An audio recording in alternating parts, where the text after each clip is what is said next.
Yes, Kenya. Tamu sana, yes.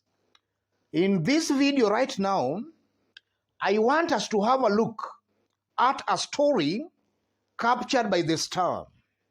For the story is going to form the basis of our analysis and discussion right now.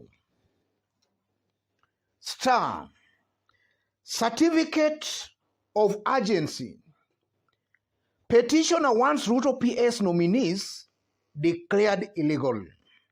Frederick Bikeri cites lack of gender, regional, and tribal balance in the process.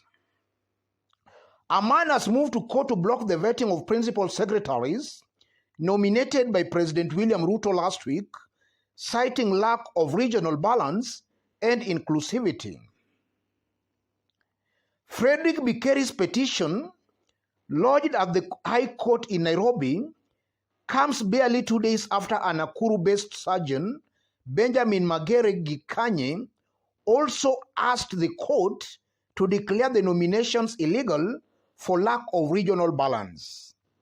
Ruto on November 2nd unveiled a list of 51 principal secretary nominees he wants to head various state departments.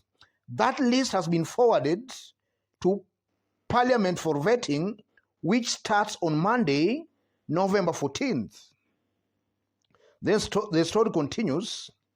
On Monday, Bikeri said the list does not reflect gender balance, regional balance, tribal balance, or inclusivity of the marginalized, contrary to the tenets of good governance as demanded by the Constitution.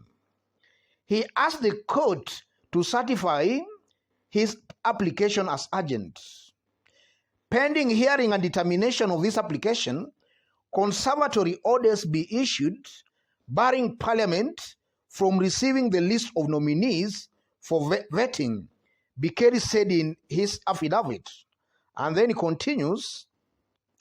In his petition, Bikeri says President Ruto increased the number of state departments from 41 in the previous administration to 51, and as such, each of Kenya's 44 tribes ought to have gotten at least one post. Kisii community, particularly Nyamira County, has not gotten any slot in the purported nominations, which is a clear departure from the principle of inclusivity and good governance envisaged in the Constitution, he says. Yes. That's the story, ladies and gentlemen. In this video, as usual, I want us to dissect that story to see exactly what it means politically. If you are watching us for the very first time, subscribe, give this video a like. Yes. If you look at William Ruto's appointments, if only our courts were functioning properly, working as they should, then by now, those appointments by William Ruto ought to have been declared illegal. If you look at William Ruto's cabinet appointments and also principal secretaries' appointments, it's clear two communities are dominating against other Kenyan communities. And at the same time, Kenyans are being told to pay taxes. All Kenyan communities are paying taxes, but we are only seeing two communities benefiting from the government. If only our courts were working, then those appointments ought to have been declared illegal. Look at the cabinet secretaries. Out of the cabinet appointments, half of the appointments comes from Kalenjin and from the Kikuyu nation. If you look at the principal secretaries announced by William Ruto, out of 51, 26 comes from Kalenjin nation and from Kikuyu nation. So you are seeing clearly two communities are dominating here. And let me bring your attention again on how some of these principal secretaries were placed in William Ruto's government. Deputy President Rigathi Gachagua, you are seeing CS and then PS, Julius Korir. Prime Cabinet Secretary Mudavadi, you are seeing Aurelia Rono. Interior Professor Kindiki, you are seeing Professor Julius Bitok. Treasury, Professor Njuguna Ndungu, you are seeing Dr. Chris Kipto. Defense Duale, you are seeing Mariro. Foreign Affairs, Dr. Mutua, you are seeing Dr. Korir there. Land Housing, Zakaria Njeru, you are seeing Nixon Korir. Information and Communication Owalo, you are seeing Kipchumba Tanoi. Health, Susan Wafula, you are seeing Engineer Peter Tum. Education, Ezekiel Machogu, you are seeing Professor Kipsang. Livestock and Agriculture in Turing, you are seeing Hari Kimutai. Environment and Forestry, Soipan Tunya, you are seeing Neno. Water and Sanitation, Alice Waome, you are seeing Dr. Rono. All these are very influential ministries in William Ruto's government. And you are seeing William Ruto's deliberately placed Kalenjin principal secretaries most likely to checkmate these cabinet secretaries. The placement of those principal secretaries are not by accident. Ruto has placed them there deliberately to checkmate on these cabinet secretaries. Again, you are seeing some aspects of tribalism there. And from that list, those are people coming from one community. One community.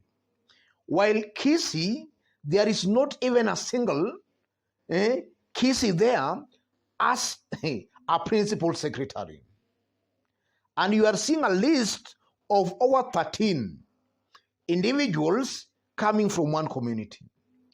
I don't have a better word to describe this than tribalism. So it's very clear beyond any reasonable doubt that this William Ruto's government fails the test. This is a tribal government. And if only the courts were working properly, this ought to have been declared illegal. And now to Kenyans who are still maybe celebrating as this government messes up, I strongly believe that those kind of Kenyans are the biggest hindrance to Kenya having accountable leadership. This kind of tribalism should not be condoned and tolerated. And this is why I call upon Kenyans to resist this kind of open tribalism in government. Even before I conclude, ladies and gentlemen, that the mere fact that now Kenyans are challenging that in court, that's just a way, that's just in one way or the other, shows that quite a good number of Kenyans are not happy on the way William Ruto picked his principal secretaries and even the cabinet secretaries. Kenyans are not happy. Only that a good majority are actually silent, but they are not happy. That comes out very clearly. Most likely when only two communities are benefiting here. But even the two communities benefiting, it's clear that only the big fish are benefiting. We are seeing the so-called hustlers actually even crying of hunger. So it's clear that even again in the two communities, it's just their close friends and associates who are benefiting here. Kenyans should all join hands together to reject this open tribalism. Let me stop it there, ladies and gentlemen. Just as usual here, if you want to support our channel, as always, I've pinned my number on the comment section. Contact me through the number or feel free to channel any kind or form of contribution to the number. Let's meet in our next analysis. And to any of our fans watching us outside Kenya, drop a comment, let us know from which part of the globe you are watching us from. If possible again, subscribe, give this video a like. Thank you. God bless you.